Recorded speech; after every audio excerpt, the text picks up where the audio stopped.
Cartesian और rectangular configuration. तो हमने कोऑर्डिनेट ज्योमेट्री से पढ़ा हुआ है कि अगर हम 2 डायमेंशंस में मूवमेंट करना चाहते हैं तो हमको 2 एक्सिस की रिक्वायरमेंट होती है। तो एक कार्टेशियन या रेक्टेंगुलर कॉन्फ़िगरेशन का रोबोट 3 प्राइमरी एक्सिस जो कि एक्स, वाई और जी होती है, उसके अलोंग क्या करता है, आपके 3 मूवमेंट्स करता है। तो अगर मैं इस एक्सिस को एक्स मान लेता हूँ और अगर मैं एक एक्सिस बना लेता हूँ, ये हमारी वाई एक्सिस हो गई और ये थर्ड वाली अगर जेड एक्सिस है, तो हमारा कार्टेशियन रोबोट क्या करेगा, इन 3 प्रिंसिपल एक्सिस के अलोंग 3 लीनियर मोशंस करेगा। तो अगर मैं एज्यूम कर लूँ ये मेरा मूवमेंट है अलोंग एक्स एक्सिस और अगर ये मेरा मूवमेंट है अलोंग वाई एक्सिस और एक थर्ड मूवमेंट हमारा है ये जेड एक्सिस के अलोंग। ओके, तो हमारा कार्टेशियन कोऑर्डिनेट रोबोट क्या करेगा, हमारे 3 प्रिंसिपल एक्सिस के अलोंग 3 मूवमेंट्स लेगा। तो मैं आपको दिखा देता हूँ, ये एक सैंपल है कि एग्जांपल के तौर पे मैं ले रहा हूँ। ये आपकी नॉर्मल सीएनसी मशीन टाइप की हो गई। ये एक टिपिकल एग्जांपल है आपका कार्टेशियन और रेक्टेंगुलर कोऑर्डिनेट रोबोट का, क्योंकि यहाँ पे हमारी 3 प्राइमरी एक्सेस है। So first one is this, ये आपकी कोई भी एक्सेस एज्यूम कर लो, आप इसको एक्स मान लो। तो ये आपकी सेकंड एक्सेस हो गई, आप इसको वाई मान लो। और ये आपकी थर्ड एक्सेस हो गई जो कि वर्टिकल है, आप इसको जेड एक्सेस मान लो। तो मैं आपको दिखाता हूँ कि जो कार्टेशियन कोऑर्डिनेट रोबोट है ये 3 लीनियर मोशन से बना होता है। सो सबसे पहले आप ये देखो, ये motion along the x axis हो रही है, ठीक है, एक लीनियर मोशन है। जो आपकी मशीनरी का हेड है वो बेस के ऊपर क्या कर रहा है, लीनियरली मूव हो रहा है अलोंग एक्स एक्सिस। अगर हम इस रेड एक्सिस को एक्स मान लेते हैं और इस ग्रीन एक्सिस को वाई एज्यूम कर लेते हैं, सो वाई एक्सिस के अलोंग ये मूवमेंट है, ठीक है। तो हमको पता है अगर 2 म्यूचुअली परपेंडिकुलर एक्सिस के अलोंग हमारी मूवमेंट हो रही है, फर्स्ट ये और सेकंड ये, एक को एक्स मान लो एक को वाई मान लो, तो हमको पता है अगर 2 म्यूचुअली परपेंडिकुलर एक्सिस के अलोंग मूवमेंट है तो हमारा एक 2D एरिया कवर हो जाएगा। तो मैं ये एरिया ड्रॉ कर लेता हूँ इस टाइप से, ठीक है, सिंप्लीफाइड बना रहा हूँ। तो आप इसको एनालाइज कर लेना, मैं इसको हल्का सा शेड कर देता हूँ। तो ये आपका जो स्काई ब्लू कलर का है, ये अभी 2 एक्सिस की वजह से जो मेरा रोबोट ने एरिया कवर करा है, ठीक है। मैं लिख देता हूँ यहाँ पे एरिया एक्स और वाई एक्सिस के मूवमेंट से। अब अगर हम थर्ड एक्सिस देखते हैं अपनी, मैंने बताया था आपको ये जी एक्सिस इसकी थर्ड एक्सिस है। सो अब इसको मूवमेंट कराते हैं। सो देख रहे हो आप, पूरा जो हमारा टूल पॉइंट है वो पूरा मूव कर रहा है ऊपर और नीचे। सो टोटल हमारे कितने हो गए, 3 मूवमेंट्स हो गए। आपको एक बार और दिखा देता हूँ, ये फर्स्ट एक्सिस, ये सेकंड एक्सिस वाई कह सकते हो आप इसको, और ये थर्ड एक्सिस, ठीक है। तो अगर हम अपनी थर्ड एक्सिस को ग्रीन कलर से रिप्रेजेंट करते हैं, सो ये क्या होगा, थर्ड एक्सिस की मूवमेंट अलोंग वाई होगी, ठीक है। मैं इसी रफली बना दे रहा हूँ टाइम सेव करने के लिए, ठीक है। तो ये थर्ड एक्सिस हो गई। अब अगर आप इसको ज्वाइन करोगे, ठीक है, क्योंकि जो एक्स वाई प्लेन है उसमें ऑलरेडी मूवमेंट हो रही है 2 एक्सिस की वजह से, जो कि हमारा ब्लू कलर है। सो उसी मूवमेंट को आप ऊपर अगर प्रोजेक्ट करोगे along the third axis, that is the Z axis, तो आपको क्या मिलेगा, एक इस टाइप की वॉल्यूम मिलेगी। मैं इसको पूरा कलर नहीं कर रहा हूँ, मैं इसको शेड कर देता हूँ, ठीक है। ये पूरा का पूरा वॉल्यूम जो है, so you already know that कि अगर हम एक्स वाई और जी एक्सिस में मूवमेंट करेंगे, सो 3 पैरामीटर्स होने की वजह से आपको एरिया क्या हो जाएगा, कन्वर्ट हो जाएगा वॉल्यूम में। और इसी वॉल्यूम को, जो हमारे रोबोट का एंड पॉइंट जो मूव करता है, इसी को हम बोलते हैं वर्क स्पेस, ठीक है। इन कार्टेशियन की वजह से, कार्टेशियन कोऑर्डिनेट में क्या है, पहली एक्सिस आपकी ये हो गई एक्स, सेकंड हो गई आपकी वाई और थर्ड हो गई जेड और जी एक्सिस, और तीनों में लीनियर मूवमेंट है। इसकी वजह से आपका जो वर्क स्पेस बनेगा वो बनेगा क्यूबॉइड टाइप का, ठीक है। सो हमेशा याद रखना, कार्टेशियन कोऑर्डिनेट में वर्क स्पेस होगा हमारा क्यूबॉइड, और अगर तीनों एक्सिस में सेम अमाउंट ऑफ मूवमेंट है तो you will get a cube type of work space, ठीक है। सो मोर क्लियरिटी के लिए एक बार और देख लेते हैं। ये हमारा कार्टेशियन रोबोट है, ठीक। देख सकते हो टिपिकल CNC अरेंजमेंट है। फर्स्ट एक्सेस हो गई आपकी ये वाली, सेकंड एक्सेस आपकी ये है, थर्ड एक्सेस वर्टिकल। तो एक बार और मूवमेंट देख लेते हैं। So this is the movement along the X axes, this is the movement along the Y axes, and then this is the movement along the Z axes. ठीक है, तो तीन linearly independent and mutually perpendicular axes पे movement होने की वजह से आपको क्या मिलता है, इस टाइप का एक वर्क स्पेस मिलता है। ये वर्क स्पेस क्या है आपका, वो एरिया है जहाँ पे रोबोट का जो एंड पॉइंट है, यानी कि जो रोबोट की रिस्ट होती है, रोबोट की सपोज ये आपकी रिस्ट है, तो ये रिस्ट इस टोटल एरिया में कहीं पे भी किसी भी पॉइंट पे आउटसाइड भी और इसके इनसाइड भी रीच कर सकती है। तो ये आपका टोटल वर्किंग एरिया है आपके रोबोट का, इसको हम वर्क स्पेस बोलते हैं।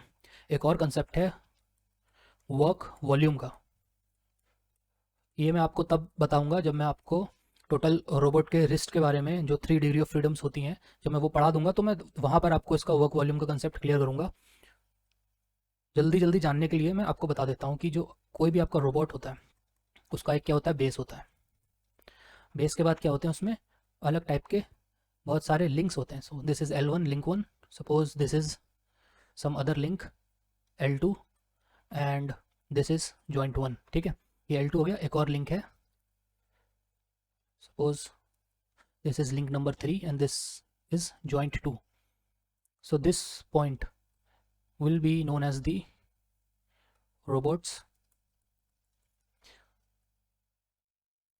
wrist end.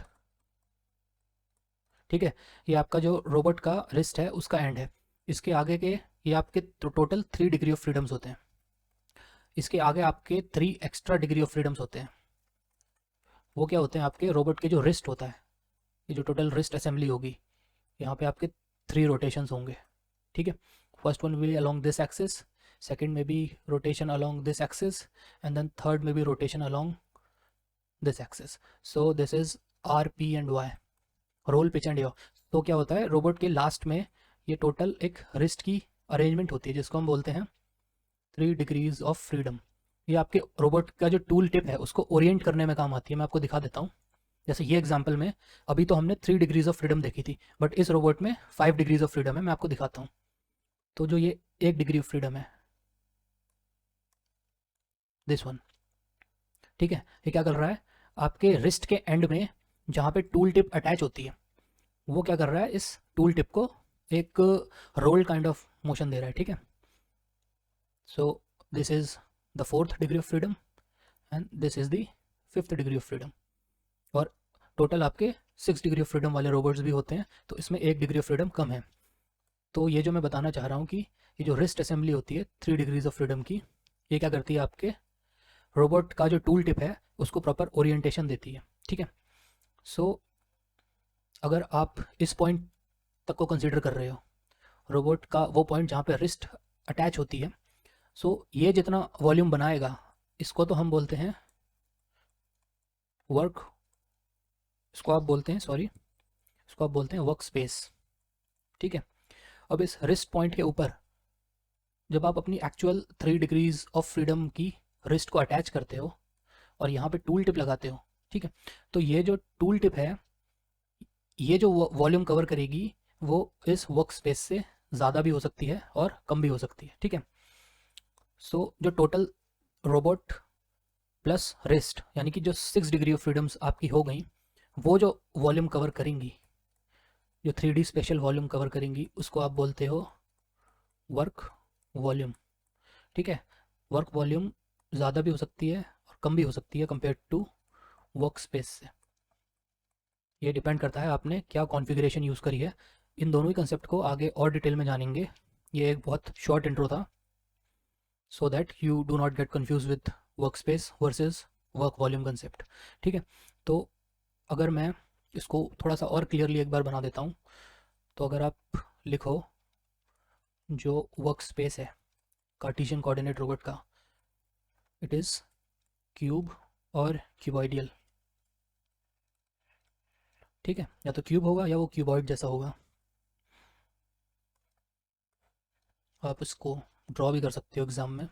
ठीक, तो इस टाइप का आपका वर्क स्पेस होगा। This is X axis, this is Y axis and this is Z axis. अगले पोर्शन में हम देखेंगे सिलेंड्रिकल रोबोट के बारे में। इस रोबोटिक कॉन्फ़िगरेशन को सिलेंड्रिकल कॉन्फ़िगरेशन कहते हैं। ये रोबोटिक आर्म की कॉन्फ़िगरेशन है। जैसे कि लास्ट टाइम हमने देखा था कि कार्टेशियन कोऑर्डिनेट कॉन्फ़िगरेशन में क्या होता है, हमारे 3 प्रिज्मेटिक जॉइंट्स होते हैं हमारे पास, ठीक है। उसमें मैंने आपको बताया था X, Y and Z axis में 3 इंडिपेंडेंट लीनियर मोशन था या फिर प्रिज्मेटिक जॉइंट था।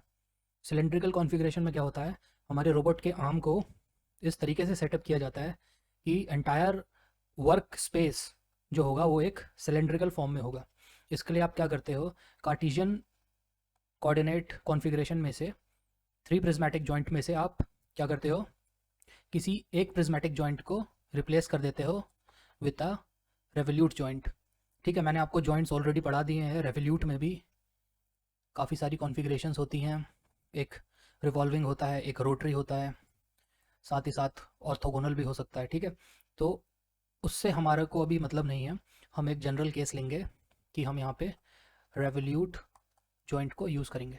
सिमिलरली प्रिज्मेटिक में भी 2 केस हो सकते हैं, एक स्लाइडिंग और दूसरा आपका प्रिज्मेटिक, ठीक है। तो इससे हमको मतलब नहीं है। अभी पढ़ने के लिए हम सिर्फ प्रिज्मेटिक जॉइंट को एज्यूम कर रहे हैं, जिसका मतलब है लीनियर मोशन, ठीक है। जिस भी 2 लिंक के बीच में एक प्रिज्मेटिक जॉइंट होगा, उसका मतलब है कि वहाँ पे लीनियर मोशन होगा, ठीक है। तो ये आपकी बहुत एक कॉमन कॉन्फ़िगरेशन है सिलेंड्रिकल रोबोट की। मैं आपको बता देता हूँ, ये लिंक 0 है, इसको हम बेस बोलते हैं, ठीक है। ये आपका रोबोट का बेस है। ये वर्टिकल स्ट्रक्चर जो है, this is link 1, then this entire thing, ये और ये सेम पार्ट है, ठीक है।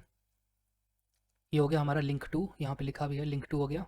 और लिंक 1 और लिंक 2 के बीच में आपका एक जॉइंट है। कौन सा जॉइंट है, सिलेंड्रिकल जॉइंट।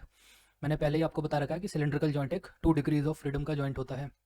तो यहाँ पे हमारी 2 डिग्रीज ऑफ फ्रीडम है। कौन कौन सी होंगी, पहली वाली जो है वो तो होगी आपकी लीनियर मोशन, सेकंड होगी आपकी रोटेशन। तो सिंप्लीफाइड मैनर में you can call it prismatic और sliding, and then this second one rotation, ये हो जाएगी आपकी आइदर रेवोल्यूट और रोटरी। काफ़ी सारी कॉन्फ़िगरेशन है, आप कोई भी यूज़ कर सकते हो, बस रोटेशन होनी चाहिए, ठीक है। उसके बाद आपका ये है लास्ट में लिंक 3, ये आपका प्रिज्मेटिक है। तो ये आपका लीनियर मोशन होगा, यहाँ पे लीनियर मोशन होगा और यहाँ पे रोटेशन भी होगी, ठीक है। तो आपकी 3 डिग्रीज ऑफ फ्रीडम हो गई। First one you can call it P, ये वाला prismatic. Second one you can call it R, ये वाला रेवोल्यूट। और थर्ड वन आपका ये वाला linear motion, this is again prismatic. So P R P बोल दो, या क्या बोल सकते हो आप, आर पी पी और पी पी आर, ठीक है। बहुत सारी कॉन्फ़िगरेशन पॉसिबल होंगी, बट सारी की सारी कॉन्फ़िगरेशन आपकी काइनेमेटिकली फिजिबल नहीं होती है, ठीक है। तो कुछ कॉन्फ़िगरेशंस को हम बोलते हैं नॉन रोबोटिक कॉन्फ़िगरेशंस।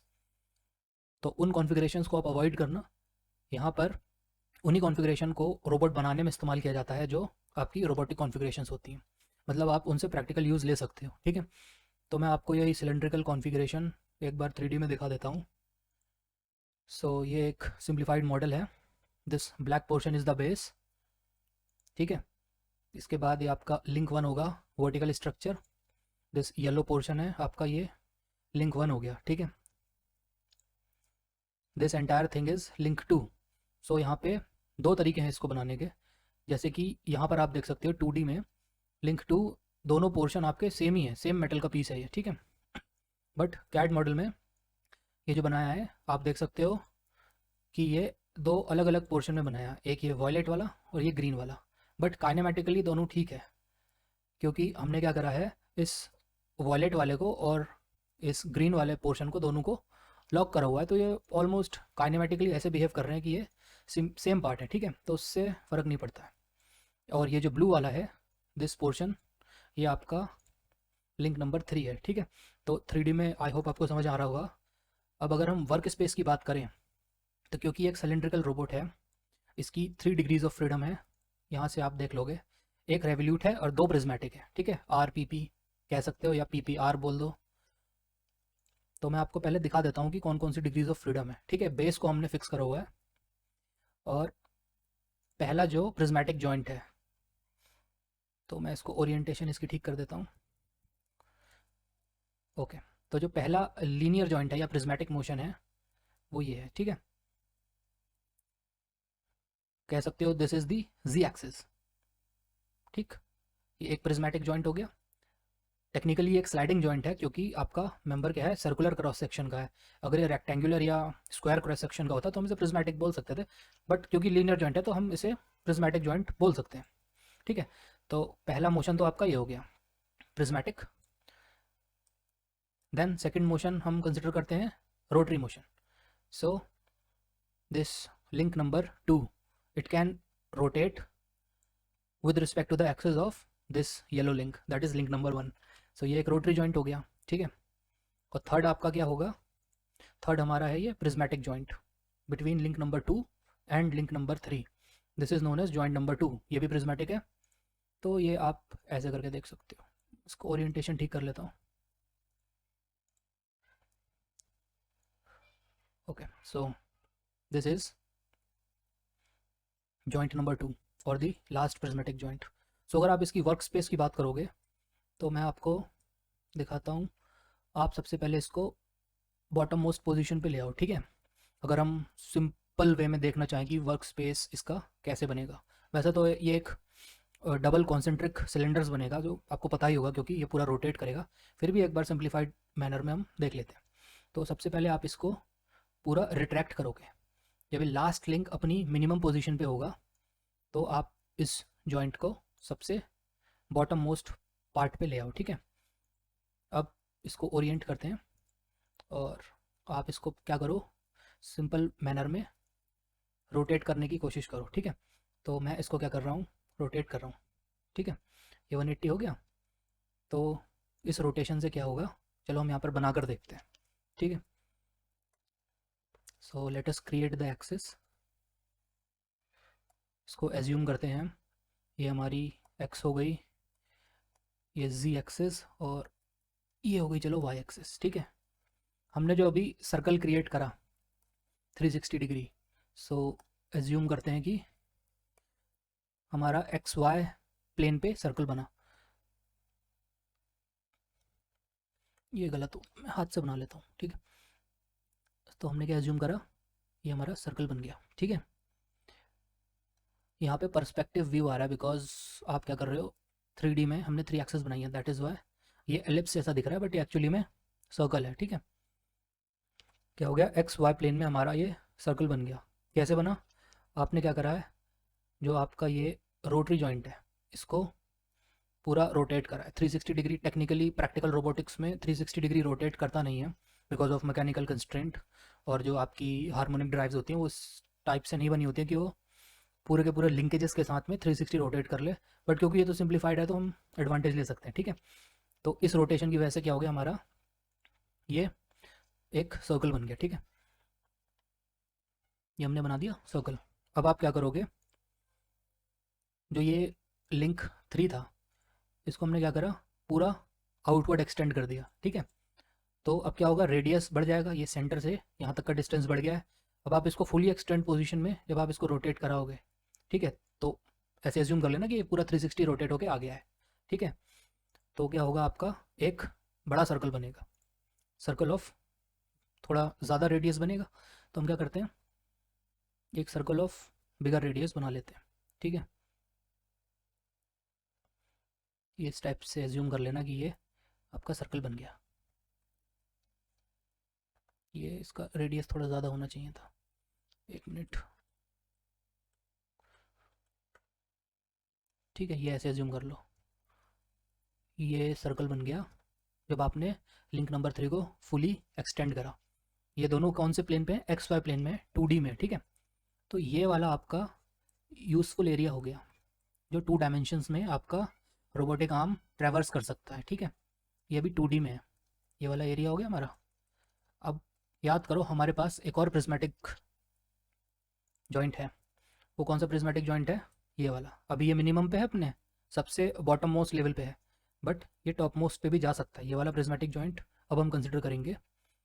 इसको ओरिएंटेशन कर लेते हैं इसकी। अब देखो ये मिनिमम से यहाँ पर हमने 2 सर्कल बनाए थे इस पोजीशन में एक्स वाई प्लेन पे, अब ये मैक्सिमम पे जा रहा है, ठीक है। जब आर्म फुली एक्सटेंड है तब भी जा सकता है, और इन केस अगर आपका ये आर्म जो है एक्सटेंड नहीं है, इसको मेरे को अंदर करना पड़ेगा।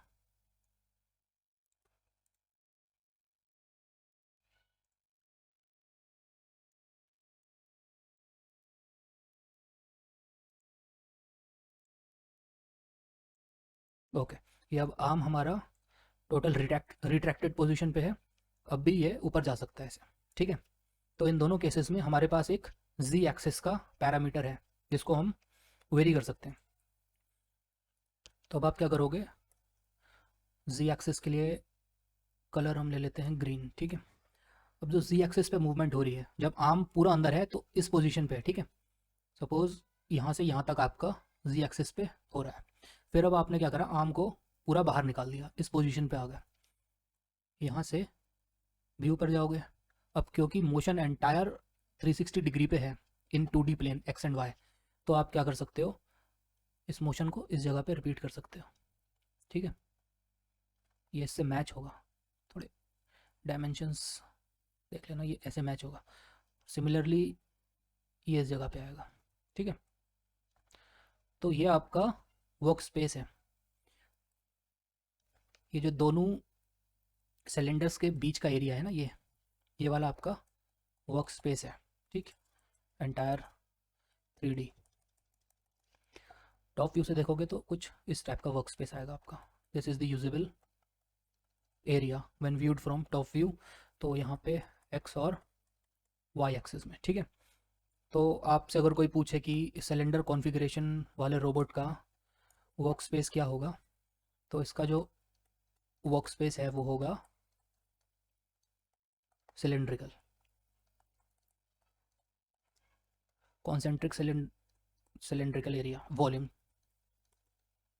Concentric cylindrical volume, this is the work space. और जैसे कि प्रीवियस वीडियो में मैंने आपको थोड़ा सा बताया था कि कोई भी रोबोटिक मैनिपुलेटर जो होता है उसके 2 पार्ट्स आप टेक्निकली बोल सकते हो। वहाँ पे थोड़ा कंसेप्चुअल क्लैरिटी नहीं हो पाई थी, मुझे ऐसा फील हो रहा है। तो जो पहला पार्ट होता है उसको आप बोलो रोबोटिक आर्म, इसमें यूजुअली 3 डिग्रीज ऑफ फ्रीडम होती हैं। इसका काम क्या होता है, ट्रांसलेशन, मतलब अगर आपका ये बेस है, ये आपका रोबोटिक आर्म है, ये एंड इफेक्टर है, ठीक है। तो इस कोऑर्डिनेट को यहाँ तक ले जाने के लिए जो भी आप मूवमेंट्स यूज़ करोगे उसको हम ट्रांसलेशन बोलते हैं, ठीक है। ये जो ऐसे पोजीशन वेक्टर बनेगा इसको हम ट्रांसलेशन बोलते हैं। बट ज़रूरी नहीं है जो आपका ऑब्जेक्ट है जिसको आपको ग्रैब करना है वो और जो आपका टूल है दोनों के बीच में सेम कॉन्फ़िगरेशन हो, ये ज़रूरी नहीं है। हो सकता है आपका ऑब्जेक्ट रोटेटेड हो और टूल के कॉन्फ़िगरेशन के साथ मैच ना कर रहा हो। तो उस चीज़ को मैच कराने के लिए हर रोबोटिक आर्म के लास्ट में 3 additional degrees of freedom, maximum 3 degrees of freedom, उससे ज़्यादा भी होती हैं, उससे कम भी होती हैं, ठीक है। बट टेक्निकली ना प्रैक्टिकल केस हम क्या करते हैं, 3 डिग्रीज ऑफ फ्रीडम का एक अटैचमेंट लगाते हैं जिसको हम क्या बोलते हैं, रिस्ट असेंबली और रिस्ट अटैचमेंट बोल सकते हो, ठीक है। इसकी भी एडिशनल 3 डिग्रीज ऑफ फ्रीडम होती हैं। इसका काम क्या होता है, जो आपका रिस्ट का एंड पॉइंट होता है जिसको आप टूल टिप बोलते हो, टूल पॉइंट बोलते हो, वहाँ पे आप टूल लगाते हो, जैसे वेल्डिंग टूल हो गया, कटिंग टूल हो गया, या फिर कोई इंस्पेक्शन का टूल या इक्विपमेंट है वो सब आप वहाँ पे लगाते हो। तो इस रिस्ट असेंबली का काम होता है कि रोबोटिक आर्म की रिस्पेक्ट में आपके टूल को ओरिएंट करना ताकि वो अपना काम प्रॉपरली कर सके। अगर कोई चीज़ आपको ग्रैस्प करनी है तो उसको कर सके, कोई पर्टिकुलर वेल्डिंग करनी है तो वो कर सके, ठीक है। तो इस फंक्शन को हम बोलते हैं ओरिएंटेशन, ठीक है। और थोड़ा सा रिवाइज कर लेते हैं, ओनली रोबोटिक आर्म के लिए जो आपका मैक्सिमम वर्केबल वॉल्यूम होती है उसको आप वर्क स्पेस बोलते हो, ठीक है। रोबोटिक आर्म की मैक्सिमम पॉसिबल वॉल्यूम या 3D स्पेस जहाँ पर वो रीच कर सकता है वो वर्क स्पेस होता है। बट जब आप उसमें एक कॉम्प्लिकेटेड रिस्ट असेंबली लगा देते हो ताकि वो प्रॉपरली ओरिएंटेशन भी कर सके। तो उस केस में जो मैक्सिमम रीच है उसकी 3D spatial plane, sorry 3D spatial volume में, उसको हम क्या बोलते हैं, उसको हम बोलते हैं वर्क वॉल्यूम। ठीक है, तो दोनों में डिफरेंस है। और ये work volume it can be more than और less than the work space. ठीक, तो नेक्स्ट पार्ट में हम लोग पढ़ेंगे अपने स्फेरिकल कॉन्फ़िगरेशन के बारे में। ठीक, this is the spherical configuration of the robotic arm. इस कॉन्फ़िगरेशन को हम पोलर कोऑर्डिनेट भी बोलते हैं, क्योंकि जो आपका वर्क स्पेस आएगा वो दो कॉन्सेंट्रिक स्फीयर्स का कुछ पोर्शन होगा, उनके बीच का वॉल्यूम होगा। और आपको पता है कि अगर आपको स्फेरिकल सिस्टम में काम करना है तो polar coordinate is the best. तो वहीं से ये नाम आता है कि पोलर कोऑर्डिनेट कॉन्फ़िगरेशन। ठीक है, सो ये एक टेक्स्ट बुक एग्जाम्पल है, जैसे कि बुक्स में दिया रहता है। ये मैंने बनाया है। आपका ये लिंक 0 है, इसको बेस भी बोलते हैं। Then you will have this link 1, और लिंक 0 और लिंक 1 के बीच में आपका पहला जॉइंट होगा, ये ट्विस्ट जॉइंट होगा। याद करो मैंने पढ़ा था ट्विस्ट जॉइंट क्या होता है, एक टाइप का रोटरी जॉइंट होता है। ठीक है, तो ये आपका ट्विस्ट जॉइंट है। और ये है लिंक टू और लिंक 1 के बीच में जो जॉइंट होगा उसको आप जॉइंट 2 बोलोगे। ये रेवल्यूट है।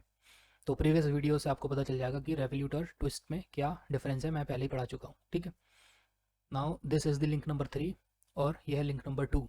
लिंक नंबर 3 और 2 के बीच में जो जॉइंट होगा उसको जॉइंट 3 बोलेंगे। ये प्रिज्मेटिक है, प्रिज्मेटिक या स्लाइडिंग कुछ भी बोल दो, जैसी आपकी कॉन्फ़िगरेशन होगी उसके अकॉर्डिंग नाम चेंज होगा। सो कोई टिपिकल रूल नहीं होता है नाम लेने का। बहुत सारे मैन्युफैक्चरर्स हैं, वो अपने अपने हिसाब से, कोई प्रिज्मेटिक यूज़ करेगा वहाँ पे, कोई स्लाइडिंग यूज़ करेगा, कोई ट्विस्ट कर लेगा, कोई रेवल्यूट करेगा। ठीक है, उनकी अपनी अपनी टर्मिनोलॉजीज भी होती हैं, वो अपने हिसाब से नाम रखते हैं। So based upon the configuration, इस स्फेरिकल रोबोट को आप TRP बोल सकते हो, that is twist, revolute and prismatic. TRS बोल सकते हो, दैट इज़ ट्विस्ट, रेवल्यूट और स्लाइडिंग।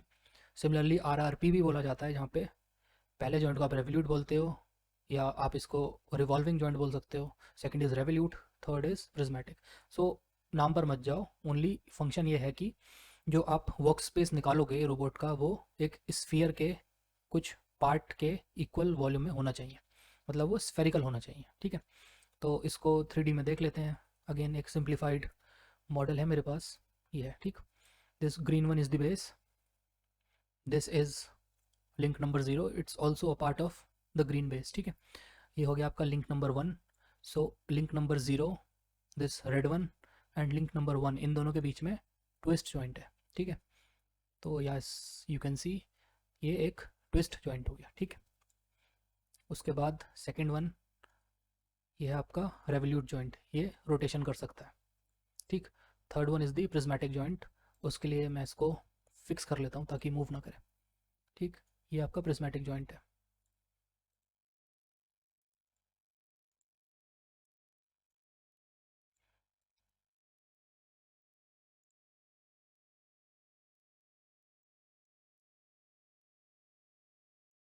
ठीक है, ये प्रिज्मेटिक जॉइंट है। ये फुली कॉन्ट्रैक्ट और फुली एक्सटेंड हो सकता है। तो अगर आप इसके वर्क स्पेस की बात करोगे तो वो पार्ट ऑफ द स्फीयर बनेगा। कैसे, आपको पता होगा स्फीयर को क्रिएट करने के लिए आपके पास एक रेडियस होना चाहिए और दो एंगल थीटा होने चाहिए। ये तो हमने सबने पढ़ा हुआ है। ठीक है, तो इसको पहले फ्लोट कर देते हैं, इसके बाद देखते हैं। तो जो पहला एंगल होगा वो आपका ये होगा, इस केस में 360 डिग्री होगा ये rotate, but practically it is not equal to 360 degree, it is very much less than that. ठीक है, सो ये हो गया पहला एंगल, ये हो गया आपका दूसरा angle, and third is radius. So the distance between this point and this point, ये हो गया आपका R1 पहला रेडियस, और जब ये फुली एक्सटेंड होगा तो वो R2 हो जाएगा। मैं एक बार आपको फुली एक्सटेंड करके दिखा देता हूँ। दिस इज़ फिक्स्ड, अब इसको करते हैं एक्सटेंड। ठीक है, ये तो ये ज़्यादा वाला डिस्टेंस क्या हो जाएगा, यहाँ से लेके यहाँ तक का ये R2 हो जाएगा, और जब ये फुली कॉन्ट्रैक्ट होगा तो उसको R1 बोलेंगे। ठीक है, तो इसको हम एक बार अपने नोटबुक में बनाकर देख लेते हैं। बताने को तो मैं आपको डायरेक्टली भी बता सकता हूँ कि स्फीयर का एक पार्ट बनेगा, बट उसमें मज़ा नहीं है। ठीक है, तो जैसे कि आप देख सकते हो, ये अगर हम यहाँ पे कोऑर्डिनेट सिस्टम का ओरिजिन माने इस पॉइंट पे, तो ये कुछ हाइट के बाद क्या है आपका, एक जॉइंट है, ठीक है। तो अगर मैं यहाँ पे एज्यूम कर लेता हूँ, ये आपकी लिंक की लेंथ हो गई L1, ठीक। तो यहाँ पे आपका जॉइंट नंबर 2 है जो कि रोटरी जॉइंट है। अब वहाँ से जब हमारा arm, robotic arm fully contracted है, सपोज करते हैं ये डिस्टेंस R1 हो गई, ठीक। और जब वो फुली एक्सटेंडेड है तो डिस्टेंस बढ़ेगी। तो इस टोटल डिस्टेंस को, यानी कि यहाँ से लेके यहाँ तक, इसको हम क्या बोलेंगे, R2। और हमारे पास पहला रोटरी एंगल ये है ट्विस्ट वाला, इसको हम θ1 बोल सकते हैं। और सेकंड रोटरी एंगल क्या है हमारा, ये वाला θ2। तो आपको पता होगा कि इस स्फेरिकल कोऑर्डिनेट सिस्टम के लिए आपको एक रेडियस चाहिए होता है और दो थीटा चाहिए होते हैं, मतलब दो एंगल, एक थीटा बोल लो 1, θ2, या इसको आप थीटा बोल लो, कन्वेंशनल फॉर्म में इसको फाई बोल लो, r, theta and phi. So if you have all these three ingredients you can actually work in, I would say, spherical coordinate system, ठीक है। तो हमारे पास ये तीनों ही हैं। रेडियस आपके पास दो वेरिएशन है, एक R1 एक R2, सिमिलरली एक θ1 और ये सेकंड वाला θ2। अगर आप इसको रोटेट करोगे तो ये कुछ इस टाइप से बनेगा, ठीक है। जब आप इस θ1 अब θ2 को रोटेट करोगे, आपको 3D में दिखाता हूँ पहले, ठीक है। इस एंगल को जब आप रोटेट करोगे तो एक सर्कुलर आर्क बन रही है ये, ठीक है। तो ये आर्क हमारे दोनों केसेस के लिए वैलिड है। जब R1 है यानी कि हमारा लिंक नंबर 3 पूरा अंदर है तो भी एक सर्कुलर आर्क बनेगी, और जब हमारा ये लिंक टोटल बाहर है तब भी ये सर्कुलर आर्क बनेगी, ठीक है। ये क्यों बन रही है, it is because of this θ2। ऐसे आप इसे बना सकते हो, ठीक है। ये ऐसे बनेगी यहाँ तक। और जब आप इस टोटल एरिया को with respect to this z axis rotate करोगे θ1, दैट इज़ ट्विस्ट जॉइंट, तो ये पूरा का पूरा एरिया जो आपका 360 डिग्री या जितना भी एंगल रोटेट होगा, तो आपको क्या बनेगा, एक पार्ट ऑफ द स्फीयर मिलेगा, दोनों के बीच का वॉल्यूम इस टाइप से। मैं आपको 3D में बना के दिखा देता हूँ, ठीक है। यही इसका वर्क स्पेस होगा। तो ये जो अभी हमने नोटबुक में देखा था इस टाइप से रफ, इसी को हमने के 2D में बना लिया है, ठीक है। तो जब रेडियस कम होगा तो ये आर्क बनेगी, जब आपका आर्म लास्ट वाला लिंक फुली एक्सटेंड हो जाएगा तो ये वाली आर्क बनेगी। अब इसको यहाँ से हमने क्या करा है, क्लोज कर लिया है ताकि एक क्लोज कंटूर बने, एक क्लोज्ड एरिया मिले आपको। अब आप इस एरिया को जब रोटेट कराओगे with respect to this axis, ये हमने एज्यूम करी है z एक्सिस, ठीक है। ये वाली एक्सिस जो है इसी को वहाँ पर बनाया गया है। तो जब आप इसको रोटेट करोगे तो आपको एक स्फीयर का पोर्शन मिलेगा, वही आपका वर्क स्पेस होगा, ठीक है। तो मैं क्या करता हूँ, इसको रोटेट कर लेता हूँ, ठीक है। अभी करके दिखाता हूँ। और यहाँ से एक्सिस ऑफ रोटेशन इसको चूज़ करेंगे, तो समझ आ रहा है आपको, ये आपका एक पार्ट ऑफ द स्फीयर बन गया है, ठीक है। इसका सेक्शन व्यू करके देखते हैं।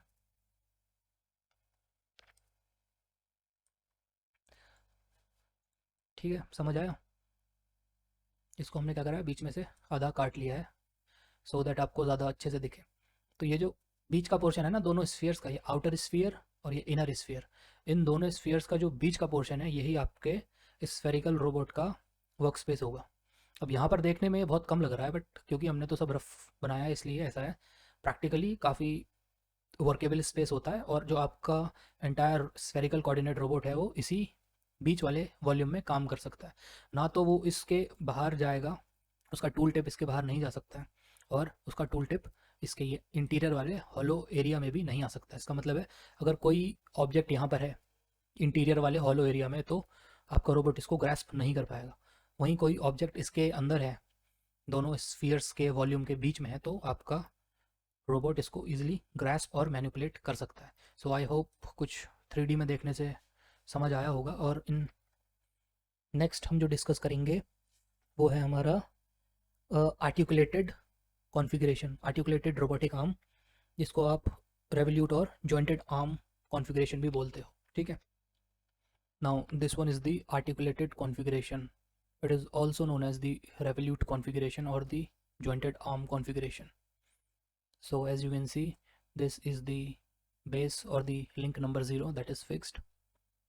This is link number 1, this is link number 2, and this is link number 3. The link number 1 and link 0 ये दोनों हमारा जॉइंट नंबर 1 को फॉर्म करेंगे, जो कि एक ट्विस्ट जॉइंट है, ठीक है। थीटा 1 पैरामीटर या वेरिएबल है। सिमिलरली लिंक 1 और लिंक 2 मिलकर जॉइंट नंबर 2 को फॉर्म करेंगे। ये एक रेवोल्यूट जॉइंट है, इसका पैरामीटर थीटा 2 है। Similarly link number 2 and link number 3 ये दोनों जॉइंट नंबर 3 को फॉर्म करेंगे, जो कि अगेन एक रेवोल्यूट जॉइंट है, और जो जॉइंट पैरामीटर है वो थीटा 3 है, ठीक। इस टाइप के रोबोट के कॉन्फ़िगरेशन को, जिसमें तीनों रेवोल्यूट या रोटरी जॉइंट्स हैं, इनको आप शॉर्ट फॉर्म में TRR भी बोल सकते हो, because this first joint is a twist, this second one is a rotary, this third one is a rotary. So यहाँ से आप इसे TRR बोल सकते हो। और अगर आप पहले वाले जॉइंट को रिवॉल्विंग जॉइंट रखते हो कॉन्फ़िगरेशन में, तो आप इसको RRR भी बोल सकते हो, ठीक। ये जॉइंटेड आर्म कॉन्फ़िगरेशन एक ह्यूमन आर्म को बेस्ट सिमुलेट करता है और सबसे ज़्यादा डेक्स्ट्रस होता है। मतलब इसमें एजिलिटी और फ्लेक्सिबिलिटी सबसे ज़्यादा है, और आपको कोई भी कॉन्फ़िगरेशन अगर रीच करनी है तो ये सबसे बेस्ट कॉन्फ़िगरेशन है, ठीक। इसीलिए हम इसको एंथ्रोपोमॉर्फिक मैनिपुलेटर भी बोलते हैं, ठीक। That is this manipulator is capable of simulating human arm movements to the finest degree that is possible. और अगर आप इसकी वर्क स्पेस को कंस्ट्रक्ट करोगे तो आपको एक स्फेरिकल वॉल्यूम का सर्टेन पोर्शन मिलेगा, जैसे कि हमने अपने पोलर कॉन्फ़िगरेशन वाले या फिर स्फेरिकल रोबोट में देखा था, ठीक है। तो मैं इसको दिखा देता हूँ आपको। ये जॉइंटेड आर्म कॉन्फ़िगरेशन का एक सैम्पल है मेरे पास, ठीक। तो इसको हम कंसिडर कर सकते हैं as a typical industrial manipulator that is 6 degrees of freedom. और ये हमारा जॉइंटेड आर्म या आर्टिकुलेटेड कॉन्फ़िगरेशन टाइप का एक रोबोट है, ठीक है। तो अगर मैं आपको ट्विस्ट जॉइंट दिखाऊं, ये वाला joint, this joint between link 1 and link 0, that is this joint 1 जो कि ट्विस्ट जॉइंट है। तो अगर मैं इसको मूव करूं तो आप देख सकते हो एंटायर रोबोट क्या है हमारा ट्विस्टिंग मोशन में है। एक्चुअली ये भी एक रोटरी जॉइंट है। तो ये पहला जॉइंट हो गया थीटा 1, ठीक है। इसको यहाँ पर रोकते हैं। अब सेकेंड जॉइंट की अगर मैं बात करूँ, ये वाला जॉइंट नंबर 2 जो कि लिंक 2 और लिंक 1 के बीच में है, जॉइंट पैरामीटर है थीटा 2, इसको वेरी करते हैं, ठीक।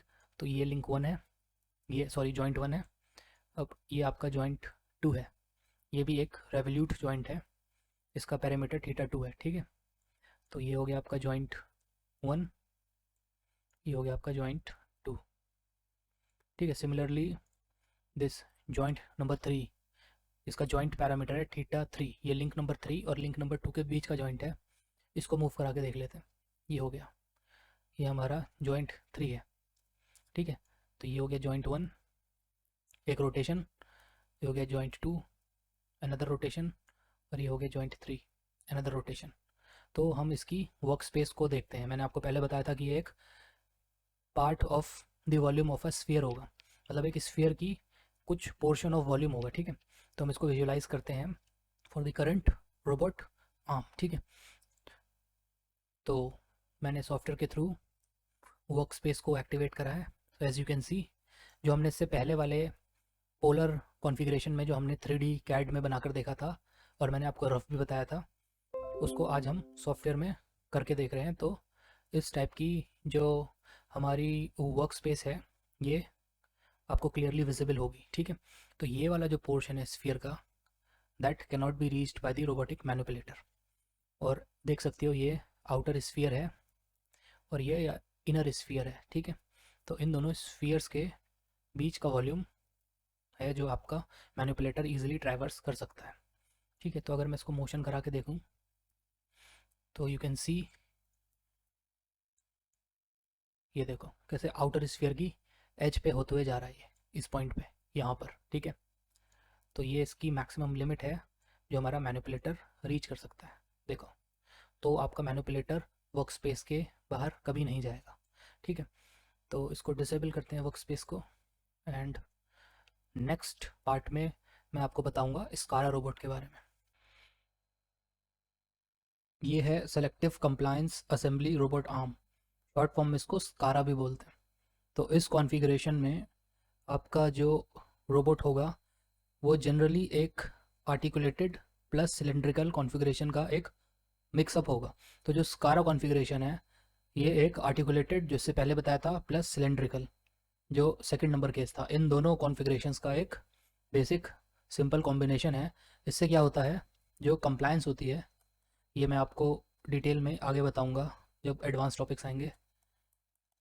जो कंप्लायंस है वो एक हॉरिजॉन्टल प्लेन में हमारी रिस्ट्रिक्ट होकर रह जाती है। ठीक है, तो इस टाइप के रोबोट्स जो हैं आपके इंडस्ट्री में पिक एंड प्लेस और ऐसे सिंपल टास्क के लिए बहुत ज़्यादा यूज़ में आते हैं। ख़ास तौर से जो सेमीकंडक्टर वेफर इंडस्ट्री है उसमें, इलेक्ट्रॉनिक्स इंडस्ट्री में ये पिक एंड प्लेस टाइप के स्कारा रोबोट्स बहुत ज़्यादा यूज़फुल हैं। तो इसकी सिंपल कंस्ट्रक्शन हम देख लेते हैं।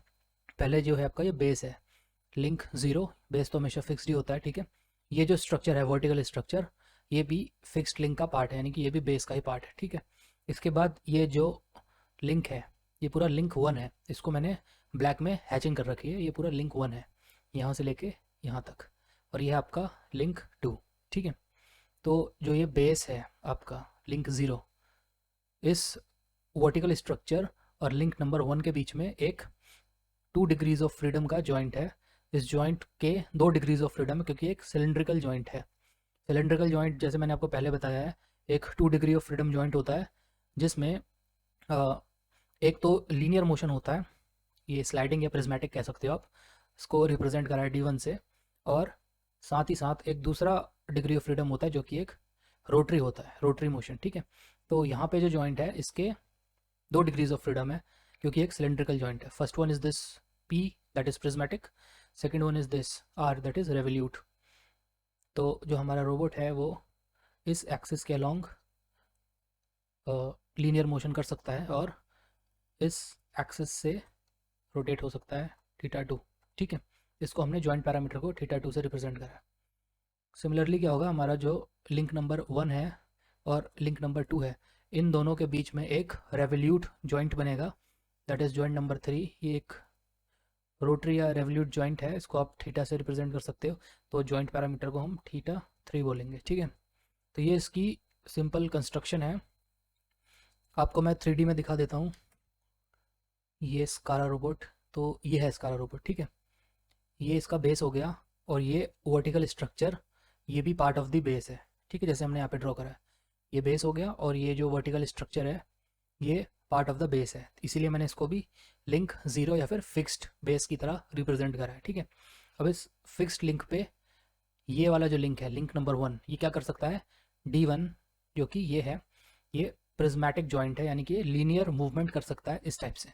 तो अभी मैं आपको इसका लीनियर मूवमेंट दिखा देता हूँ। तो ये वाला जो पोर्शन है ये लिंक 1 है। ठीक है, तो ये इस टाइप से पूरी की पूरी स्कारा रोबोट प्रिज्मेटिक जॉइंट की वजह से ये आपका अप एंड डाउन या ट्रांसलेटरी मोशन कर सकता है। ठीक है, ये एक लीनियर मोशन हो गया, एक 1 डिग्री ऑफ फ्रीडम। अब जो सेकेंड डिग्री ऑफ फ्रीडम है हमारी, ये वाली रेवल्यूट, ये क्या होगा, ये जो मैंने θ2 बनाया हुआ है, ये क्या होगा, हमारा जो लिंक 1 है फिक्स लिंक के रिस्पेक्ट में इस एक्सिस के अलोंग रोटेट करेगा, इस एंगल को हम θ2 बोल रहे हैं। ठीक है, ये हमारा रेवल्यूट जॉइंट है, इसको हम देख लेते हैं। ये यहाँ से आपको क्लियर हो जाएगा, ये वाला रोटेशन, ये वाला जो रोटेशन है ये आपका θ2 है। So this is the translation और the prismatic joint and this is the rotary joint और रेवल्यूट जॉइंट। अब क्या है, हमारा एक लिंक 1 और लिंक 2 के बीच में ये एक जॉइंट है जिसे हम जॉइंट नंबर 3 बोल रहे हैं। ये एक रेवल्यूट जॉइंट है, इसका जॉइंट पैरामीटर θ3 है, इसको देख लेते हैं। तो वो इस जॉइंट की बात हो रही है। ठीक है, इसको हम मूव करा के देख लेते हैं। ये इस टाइप से मूव होगा।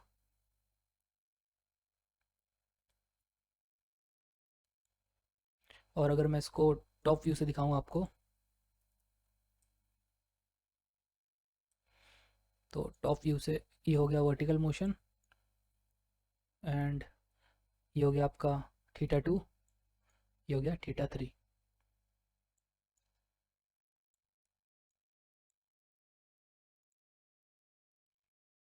तो स्कारा रोबोट्स काफ़ी और डिफरेंट कॉन्फ़िगरेशंस में आते हैं। ये वाला जो कॉन्फ़िगरेशन है ये टिपिकली आपको टेक्स्ट बुक्स में मिल जाएगा ड्रॉ करा हुआ, बट कई सारे ऐसे रोबोट्स होते हैं जिसमें जो आपका ये प्रिज्मेटिक जॉइंट है, प्रिज्मेटिक और दी लीनियर मोशन, ये जो लीनियर मोशन है ये आपके इस टूल पॉइंट पे या जो आपका रोबोटिक आर्म का एंड है वहाँ पर आपको लीनियर मोशन मिलेगा, और इस पोजीशन पे आपको रोटरी मोशन मिलेगा। तो इस टाइप का एक दूसरा स्कारा रोबोट हम देख लेते हैं अभी।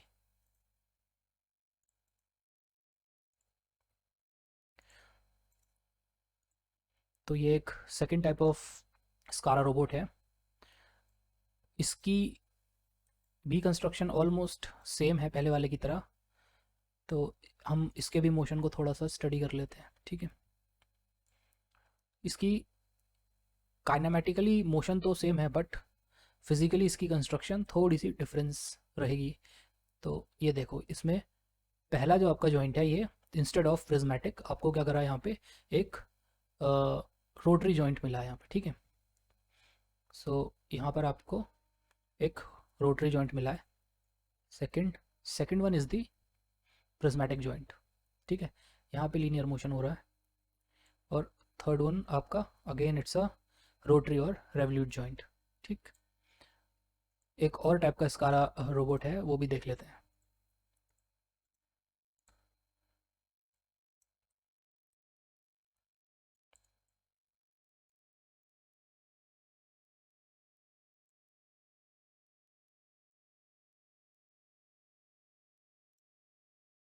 ये आपका थर्ड टाइप ऑफ स्कारा रोबोट है। इसमें क्या है, जो आपका बेस है लिंक ज़ीरो, वहाँ पर instead of prismatic motion there is actually rotary motion, और जो आपका एंड पॉइंट है या जो आपका रोबोटिक आर्म का जो एंड है वहाँ पर आपको प्रिज्मेटिक मोशन दिया हुआ है। तो इसको मैं दिखा देता हूँ। ये देखो, ये जो बेस है, इस जगह जो रोबोट का बेस है यहाँ पे रोटेशन है। तो पहले यहाँ पे रोटेशन हो रही है। सेकंड आपकी जो जॉइंट नंबर 2 है वहाँ पे भी रोटेशन हो रही है, ठीक। बट जो आपका जॉइंट नंबर 3 है, जो आपका लास्ट जॉइंट है, वो प्रिज्मेटिक है। So instead of having a prismatic joint at the beginning of the robot structure, आपको क्या है, जो रोबोट स्ट्रक्चर का लास्ट है जहाँ से आप पिक एंड प्लेस करोगे, वहाँ पर आपको प्रिज्मेटिक जॉइंट दिया गया है। तो स्कारा रोबोट की बहुत सारी टाइप्स पॉसिबल हैं। इनकी बहुत सारी कॉन्फ़िगरेशन आपको ईज़िली मिल जाएंगी, और ये सारे के सारे ही बहुत ज़्यादा यूज़फुल हैं। तो स्कारा रोबोट की जो वर्क स्पेस है ये एक कॉम्बिनेशन होगी आपके स्फेरिकल कॉन्फ़िगरेशन रोबोट और सिलिंड्रिकल कॉन्फ़िगरेशन रोबोट की। जो इंडिविजुअल वर्क स्पेसेस हैं उनका एक बीच का कुछ कह सकते हैं कुछ कॉम्बिनेशन टाइप का इसका हमारा स्कारा का वर्क स्पेस होगा। टेक्निकली पेपर पे बनाना क्वाइट डिफ़िकल्ट है, क्योंकि जो शेप है वो काफ़ी कॉम्प्लेक्स है।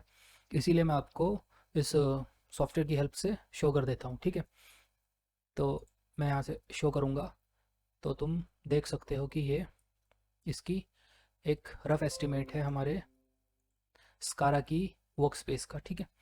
तो पहले इसको ओरिएंट कर लेते हैं।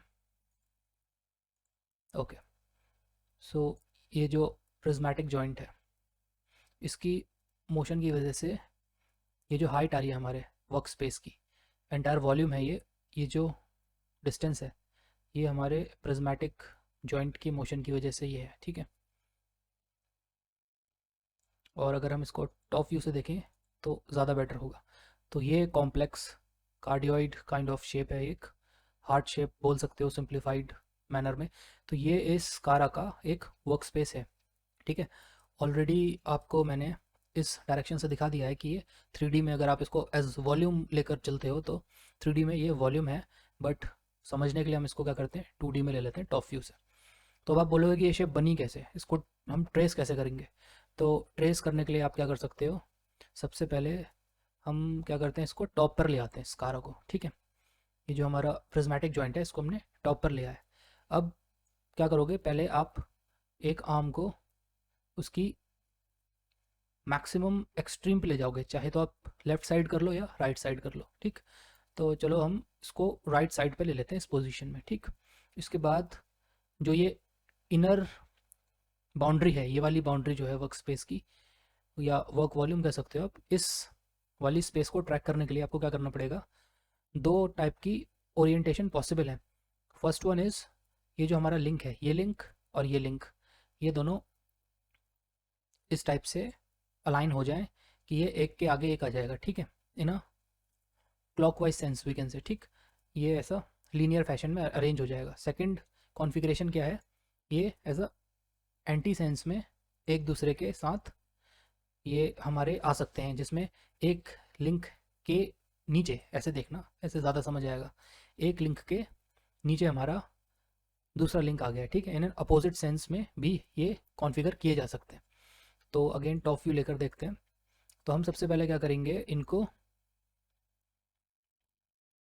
इस टाइप से कॉन्फ़िगर करेंगे कि ये एक लिंक के आगे दूसरा लिंक है, ठीक है। तो इस लिंक से हमारा क्या ट्रैक होगा, ये आउटर वाला जो बाउंड्री है वर्क स्पेस की। और अगर आप इनको एंटी सेंस में कॉन्फ़िगर करोगे तो इस केस में क्या होगा, आपका ये जो इनर बाउंड्री है वर्क स्पेस की, ये ट्रैक होगी, ठीक है, और ये बाउंड्री भी ट्रैक होगी। तो अब हम क्या करेंगे, इसको मूव करेंगे, ठीक है। इस जॉइंट को मूव करेंगे, रोटरी जॉइंट को। तो तुम देख सकते हो ये कैसे इस बाउंड्री को ट्रैक कर रहा है, ठीक है। तो जो रोबोट के लिंक का मोशन है वो वर्क स्पेस की बाउंड्री को ऐसे ट्रैक कर रहा है, ठीक। एक हम ये कर सकते हैं। सेकंड आप क्या कर सकते हो, इसको ओपन कर सकते हो। अब ये क्या करेगा, ये आउटर बाउंड्री को ट्रैक करेगा, ठीक। ये देख रहे हो आप, ये आउटर बाउंड्री को ट्रैक कर रहा है, ठीक, यहाँ तक करेगा। उसके बाद अगर यहाँ से यहाँ तक आपको ट्रैक कराना है तो आपको इसको ये मूवमेंट करानी पड़ेगी, जो लास्ट लिंक है उसको मूव कराना पड़ेगा, ठीक है। तो इस तरीके से आप डिफरेंट जॉइंट एंगल्स को वेरी करा के टोटल जो वर्क स्पेस है, जो वर्क वॉल्यूम है, उसको ट्रैवर्स कर सकते हो, ठीक। तो ये स्कारा का वर्क स्पेस है। ये आप इसको ऐसे 3D में भी देख सकते हो, ये इस टाइप से दिखेगा, ठीक है।